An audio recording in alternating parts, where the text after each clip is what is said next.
मानसिक तौर से इंसान टूट जाता है। एक इंसान का विकलांगता के साथ जीना कितना मुश्किल होगा। कभी कभी ये भी लगता था कि क्यों बचे ही, ख़त्म ही हो जाना चाहिए था। फिर वही ना, मौत तो आती नहीं इतनी जल्दी, नहीं कुछ और हिस्ट्री लिखनी थी। तब मैंने हॉस्पिटल के बेड से डिसाइड किया कि लाइफ का सबसे टफ गेम करना है। जिस टफ गेम की बात अरुणिमा जी कर रही हैं, वो किसी के लिए भी खेल पाना आसान नहीं है। पर अरुणिमा तो एक पैर पर आसमान पर चढ़ाई करने वाली थीं। उन्हें जाना था दुनिया के सबसे ऊंचे पहाड़ माउंट एवरेस्ट की चोटी को फतेह करने।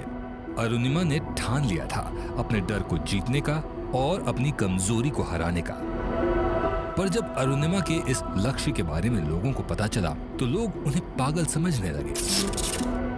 8,848 मीटर की ऊंचाई तय करना कोई आम बात थोड़ी है। मनोरोग चिकित्सक को भी बुलाया गया, पर कुछ अपने थे जिन्हें अरुणिमा पर पूरा भरोसा था। सब कोई मुझे पागल बोलता था।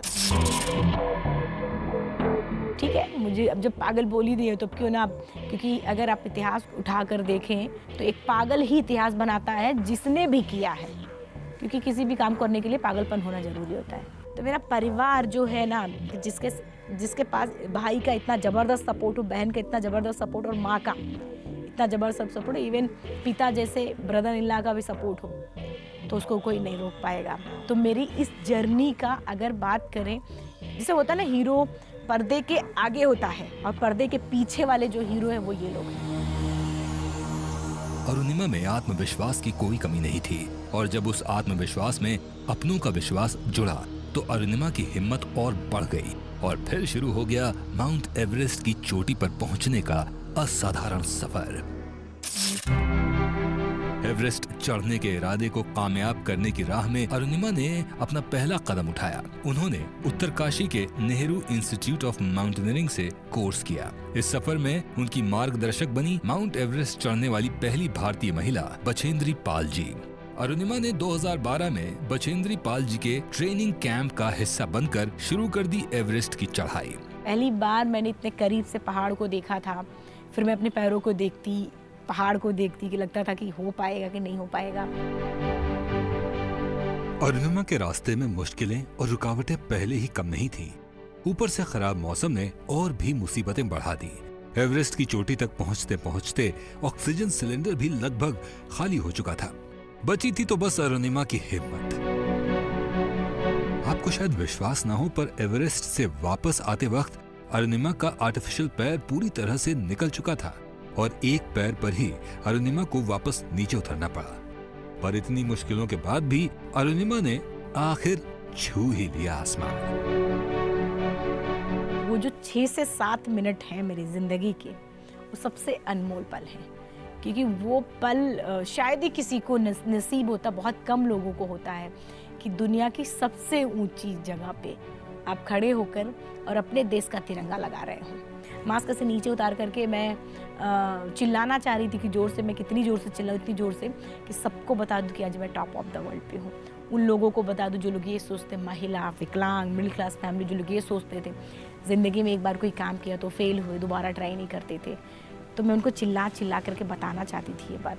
मैंने अपना नेशनल फ्लैग वहाँ पर जब निकाल के लगा रही थी मैं, तो कुछ लोग नॉर्थ साइड से आए थे, यानी कि चाइना साइड से। तो मेरे मन में क्या आ रहा था कि मेरा फ्लैग, यानी कि मेरा 3 कलर सबसे ऊपर दिखाई दे। असंभव को संभव कर दिखाया अरुणिमा ने। बता दिया पूरी दुनिया को कि विकलांगता किसी के भी जीवन में कभी बाधा नहीं बन सकती। और अरुणिमा ने 20 मई 2013 को एवरेस्ट की चोटी पर पहुंचकर विश्व की सबसे पहली दिव्यांग महिला बनने का इतिहास रचा और हौसले और जज्बे की ऐसी मिसाल कायम कर दी जो हर इंसान को प्रेरित करती रहेगी। आज मेरी लाइफ का सबसे बड़ा सपना पूरा हुआ। मैं टॉप ऑफ द वर्ल्ड पे हूँ। सबको ये मोटिवेशन देना चाहती हूँ कि हर आदमी अगर अपने लक्ष्य को बनाए तो वो कभी नहीं हार माने। इस अनोखे कीर्तिमान को रचने के लिए उनको सन 2015 में पद्मश्री जैसे इतने बड़े सम्मान से नवाजा गया। और सिर्फ इतना ही नहीं, बल्कि उनके हिस्से में आई और भी कई बड़ी बड़ी उपलब्धियां। पूरी पीढ़ी को प्रेरित करने के बाद अब अरुणिमा का ख्वाब था कि वो देश के दूसरे दिव्यांगों को भी सशक्त करें, और उसी का नतीजा है ये स्किल डेवलपमेंट इंस्टीट्यूट, जिसका नाम है अरुणिमा फाउंडेशन। इस फाउंडेशन को साथ मिला नेशनल स्किल डेवलपमेंट कॉर्पोरेशन का। 2011 में इसको रजिस्टर्ड कराया था। इसका मकसद यही है कि जो बच्चे हैं, हमारे जो दिव्यांग बच्चे हैं, इनको समाज की मुख्य धारा से जोड़ने का, और क्योंकि समाज में एक जगह बनाने के लिए, क्योंकि दिव्यांगता को लोग हे दृष्टि से देखते हैं, तो इनको लोग बहुत ज़्यादा जगह नहीं देते हैं, और बस उनको एक प्रधानमंत्री कौशल विकास योजना के तहत उनको समाज की मुख्य धारा से जोड़ने का है।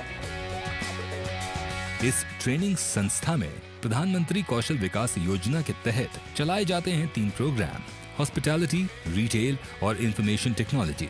आप जानते हैं इन क्षेत्रों में यहाँ दिव्यांगों को दिया जाता है बिल्कुल मुफ्त प्रशिक्षण। यहाँ पर किसी भी प्रकार का कोई चार्ज नहीं है। हॉस्टल, खाना पीना, चाय नाश्ता टोटल निःशुल्क, एक किसी भी प्रकार का पैसा नहीं है, टोटल फ्री है। यहाँ बच्चों को आवासीय सेंटर देके उनको मानसिक तौर पर मजबूत बनाना, बौद्धिक विकास देना। हमें इन बच्चों को मजबूर नहीं बनाना है, मजबूत बनाना है। ये हमारे फाउंडेशन का पहला ध्येय है। इरादों में मजबूती होने का महत्व भला अरुणिमा से बेहतर कौन जान सकता है। अरुणिमा फाउंडेशन में 3 अलग अलग क्षेत्रों में ट्रेनिंग ले रहे हैं 180 दिव्यांग। ये केंद्र ऐसा है कि प्रशिक्षण के साथ साथ उनको रोजगार भी हम मुहैया कराते हैं, तो वो एक हमारा जिसको कहते हैं एंड टू एंड सोल्यूशन। प्रधानमंत्री कौशल विकास योजना के अंतर्गत हमको आईटी की ट्रेनिंग दी जा रही है, और डोमेस्टिक डाटा एंट्री के तहत ये ट्रेनिंग हम लोग ले रहे हैं, और हम लोगों को काफ़ी अच्छी जानकारी अब तक दी गई है। अब हम लोग कुशल हैं, अब जॉब करने के लिए हम लोग तैयार हैं। जहाँ भी हम लोगों को अपॉर्चुनिटी मिलती है, हम लोग अपना परफॉर्मेंस पूरा देने के लिए तैयार हैं। अब जब हम जाते हैं अपने गांव, तो लोग सोचते हैं कि ये कुछ बहुत अच्छा कुछ कर रहे हैं। हम जाते हैं तो लोगों का बदलाव और बिहेवियर हम लोगों से बहुत अलग होता है, और इज्जत देते हैं ज़्यादा लोग जो है। कौन कहता है दिव्यांगों को सहारे की जरूरत है? इन्हें तो बस समझने की जरूरत है। ऐसे सो जाए वो आंखें जिनमें ख्वाब हैं, गुनगुना कर ही रहे। संजय कुमार सिंह, सचिन द्विवेदी और उमेश कुमार जैसे तमाम युवा ऐसे प्रशिक्षण से बदल रहे हैं समाज का नजरिया, बन रहे हैं अपनों की रोजी रोटी का जरिया, और साथ ही दूसरों को भी प्रेरित कर रहे हैं। कह दो आसमान से है तैयार हम। विकलांगता नो डाउट जब हम इस तरीके की घटना होती है तो एक अभिशाप के रूप में होती है, नो डाउट एक अभिशाप है, लेकिन हम अपने उसको कर्मों से वरदान के रूप में बदल सकते हैं। और ऐसे बहुत सारे डिफरेंटली एबल्ड हमारे साथी जो हैं, जिन्होंने कर दिखाया है, अपनी विकलांगता को वरदान के रूप में बदल दिया है, समाज के आगे एक उदाहरण बन गए हैं। हर मुश्किल आसान हो जाती है जब आपके पास है मनोबल। तरक्की का शिखर छू सकते हैं जब आपके पास है कौशल। स्किल इंडिया, कौशल भारत, सोशल भारत। वाह, तो देखा आपने, लखनऊ से जो दिल्ली की मंजिल हो सकती थी वो बन गई माउंट एवरेस्ट की। अरुणिमा की हिम्मत से उसके टूटे हुए पैर दुनिया के सबसे बड़े पहाड़ को चढ़ने से रोक नहीं पाए। आखिर उसने एवरेस्ट से भी ऊंचा पहाड़ उस रात पार किया जिस रात वो ट्रेन से फेंकी गई थी। अरुणिमा, आपको हमारा सलाम।